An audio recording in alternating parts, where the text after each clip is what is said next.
그래서 굉장히 인상 깊은 얘기를 했어요. 우리 국민들은 지금보다 더 나은 민주주의와 법치주의를 누리실 자격이 있다고 생각한다. 제가 그렇죠? 법정에서 한 말입니다. 그리고 국민의 인권 보호, 권익 보호를 위해서 최선을 다하겠다라는 얘기들. 그거 관련해서 참 묻고 싶은 건 많은데 시간이 한정돼 가지고 그런데 제가 지난번에 정무직 공무원하고 정치인의 차이에 대해서 말씀을 드린 적이 있고 정무직 공무원으로서 정치적 중립을 지켜야 되는 의무에 대해서도 설명을 드린 바가 있어요. 역시 헌재 결정에 근거해서. 지금 잠깐 말씀하시는 거 보면은 그냥 모르는 사람이 들으면은 굉장히 뭔가 논리적이고 그럴싸한 내용이 있는 것 같은데 제가 듣기에는 이게 지금 앞뒤가 안 맞고 적어도 대한민국 국무위원으로서 하실 수 없는 얘기가 좀 포함되어 있는 것 같아서 지적을 드리고자 합니다. 인사검증과 관련해서 책임 여부를 물으니까 제가 알았다면은 그렇게는 하지 않았을 것이다라는 말씀을 반복하고 계세요. 그 장관의 보좌기관으로서 인사검증관리단을 설치를 하고 또 청와대하고 협업을 하고 하는 과정에서 이게 법무부에 두는 게 맞냐라는 논의가 있었을 때 아니 이런 문제가 생기면 저한테 묻고 저를 질타하시지 않겠습니까? 라고 말씀하신 적이 있잖아요. 그래서 질타를 받고 있는 거고요. 그런데 거기에 대해서 질타를 받는 사람의 태도는 그래서는 안 돼요. 과거에 잘 기억하겠지만 저기 철책선이 뚫려가지고 누가 월북하거나 월남하는 사람을 발견하지 못하고 이러는 경우 있어요. 그 병사들이 실수를 하는데 사단장이 보직해임 당합니다.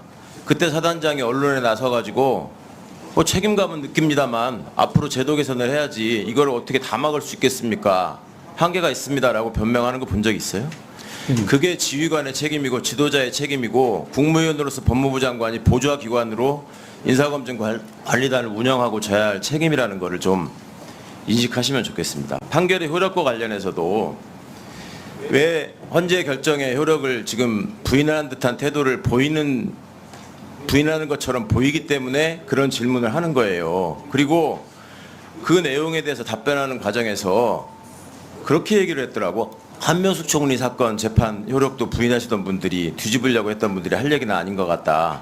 그런 얘기를 하려면 한명숙 총리 사건 소수 의견에 담겨있는 그 검찰 수사의 위법을 지적했던 부분에 대해서 인권을 보호하고 국민의 더 나은 법치주의와 민주주의를 위해서 법무부가 무슨 노력을 하고 있는지를 명확하게 입증하고 국민에게 확인하게 한 다음에 그런 얘기를 할 자격이 생기는 거죠.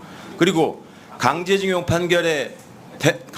관련한 대법원의 거듭된 판결의 효력을 부정하고 있는 현 대통령과 외교정책에 대해서 법무부 장관으로서 그리고 당시에 강제징용 판결과 관련한 그 판결을 지연시키기 위해서 대법원이 벌였던 그 사법농단 사건을 수사했던 당사자로서 이것이 법치주의와 민주주의에 저해되는 것이다라는 걸 지적하면서 얘기를 해야지 균형이 맞는 거죠.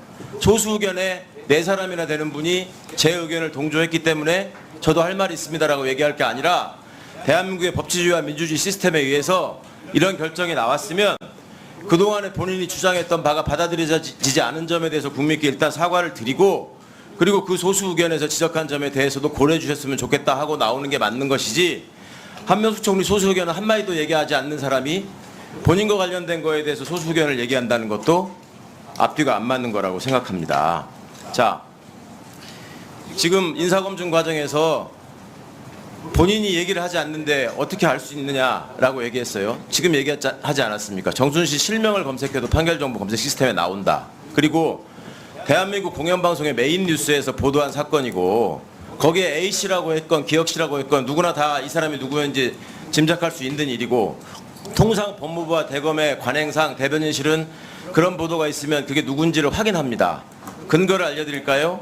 2020년 봄에 그 문제가 됐던 부산고검 차장 한동훈, 법무부 대변인 권순정, 대검 수사정보기획관 손준성 3사람의 단톡방이 문제가 된 적이 있어요.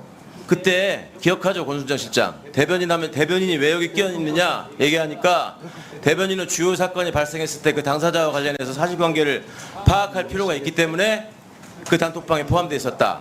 그때 보도에 한동훈이라는 이름 한자도 안 나왔어요. 윤석열 최측근이라고만 나왔지. 그럴 때는 그렇게 열심히 파악하면서 수백 차례 단톡방을 만들어서 했다는 사람들이 이 건에 대해서는 우리는 알 수 있는 방법이 없었다. 나는 그때 당시 근무했지만 몰랐다. 이런 얘기를 하면 국민들이 설득력 있게 받아들여지질 않고 그것이 국민의 기본권을 보호하겠다고 하는 법무부 장관이 하는 솔직한 해명이라고 받아주지 않는단 말입니다. 자, 계속 얘기해요. 검수완박법인 위헌입니다라고 얘기해요. 그렇게 정치적인 용어니까 쓰지 말라고 해도 계속 반복해요. 법무부 장관의 주장이 뭐냐면 검찰 수사권을 완전히 박탈하는 법이기 때문에 위헌입니다라는 거예요. 검사가 헌법기관이기 때문에 검사의 수사권은 헌법상 보장되기 때문에 위헌이라는 주장을 한 거예요. 검찰 수사권은 완전히 박탈되지 않았다고 또 주장을 해요. 그러면서 시행령으로 다 할 수 있다고 생각한다고 해요. 그렇게 해도 된다고 해요. 도대체 헌재 결정을 어떻게 받아들이고 있는 것인지를 본인 스스로 좀 돌아봤으면 좋겠어요. 무고, 위증, 깡패, 마약 왜 수사 못하게 하냐고? 그렇게 물어보시면 안 돼요. 깡패나 마약 수사는 인지수사가 없습니다. 검찰이 인지하게 해주십시오. 통계를 제시하고 얘기를 해야죠. 무고, 위증도 마찬가지입니다. 고발 사건에 대해서 제대로 수사를 하고 있는데 왜 그건 없이 전부 다 인지를 검사가 해야 되는 것처럼 얘기합니까? 차례 보시고요. 네, 답변하십시오. 예, 그 판결 검색은 지난 정부에서 계속 안 해왔던 거죠. 안경환 당시 후보자 당시에 청와대는 이렇게 말했습니다. 판결문 검색을 청와대가 하면 위법이라고요. 그러니까 그 부분에는 한계 분명히 있었던 거니까 그렇게 호도하시면 안 될 것 같고요. 그리고 이미 무고로 드러난 채널A 사건을 그것도 그 사건으로 기소된 최강욱 의원께서 지적하신 것에 대해서 저는 좀 놀랍습니다. 자, 정리해 주십시오. 어떤만 말만 있으면 입만 열면 프레임 전환을 하려고 그러고 정리해 주십시오. 그 말씀을 조금 상가해 주십시오. 여기서 아니 그게 아니고 버릇이라든지 이런 용어들은 적절치 않다고 봅니다. 장관의 태도에 대해서 단 한 번이라도 지적을 하시고 그 말씀을 하십시오. 위원장님은 법무부 장관 보호하기 위해서 있는 사람이 아닙니다. 최강욱 의원. 또 반말할 겁니까? 최강욱 의원. 김도우 의원 말씀하세요. 그런 식으로 위원장이 회의를 진행하는데 단정적으로 그렇게 재단을 하지 마세요. 지금부터 잠시만 주목해 주시길 바랍니다. 구독자분들을 위해서 특별히 준비했습니다. 항상 여러분들에게 드리는 말씀이 있습니다. 이슈와 뉴스만 챙겨보셔도 충분히 돈을 벌 수 있다고 말씀을 드렸는데요.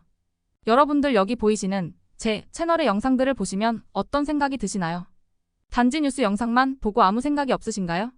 그렇다면 아주 잘못된 것이라고 생각합니다. 그 이유가 무엇이냐면 제가 4월 5월에 뭐라고 말씀을 드렸나요? 지금은 반도체에 관심을 가져야 한다. 뉴스만 보고 넘기지 마시고 투자 쪽으로 생각을 봐야 한다고 말씀드렸습니다. 이런 썸네일들을 영상을 통해서 많이 보셨을 텐데요. 이런 반도체 이슈가 되었을 때 부자들은 어떻게 생각할까요? 반도체는 무엇이 있는지, 어떤 종목이 가장 좋을지, 어디에 투자해야 돈이 몰릴 수 있는지 자연스럽게 생각한다고 말씀드렸습니다.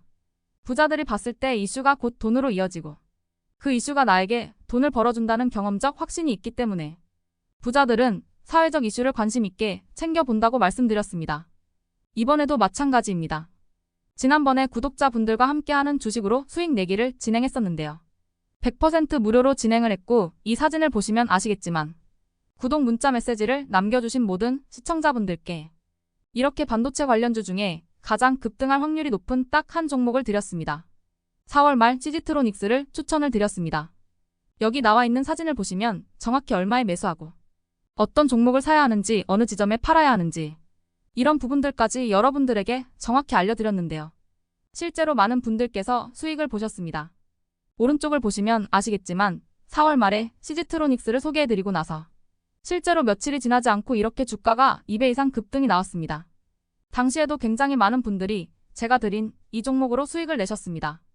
지난번과 똑같이 구독이라는 문자를 보내주시면 이번에 이슈가 되고 있는 주식 중에 앞으로 대장주의 구실을 하면서 주가가 가장 크게 상승할 한 종목을 시청자분들에게 문자로 종목명과 사고자 하는 시점을 모두 알려드리겠습니다. 혹시라도 나는 주식을 하지 않는다 하시는 분들은 주변에 주식에 투자하는 분들에게 추천을 해주셔도 되고, 연세가 있으셔서 투자가 어려우신 분들은 이 종목을 가지고 자녀분에게 한번 사서 수익을 내봐라 이렇게 조언을 하실 수도 있습니다. 이 영상을 보시고 계시는 시청자분들 중에 종목이 궁금하다 하시는 분들은 전화번호 010-5638-2209 똑같이 무료 추천 급등 주식 문자를 보내드리겠습니다. 돈을 받는 것도 아니고 투자를 대신해 드리는 것도 아니고 부담 없이 구독 문자 보내주시면 되십니다. 다른 것을 바라는 것이 아닙니다. 수익이 나신다면 구독과 좋아요 한 번씩 부탁드립니다.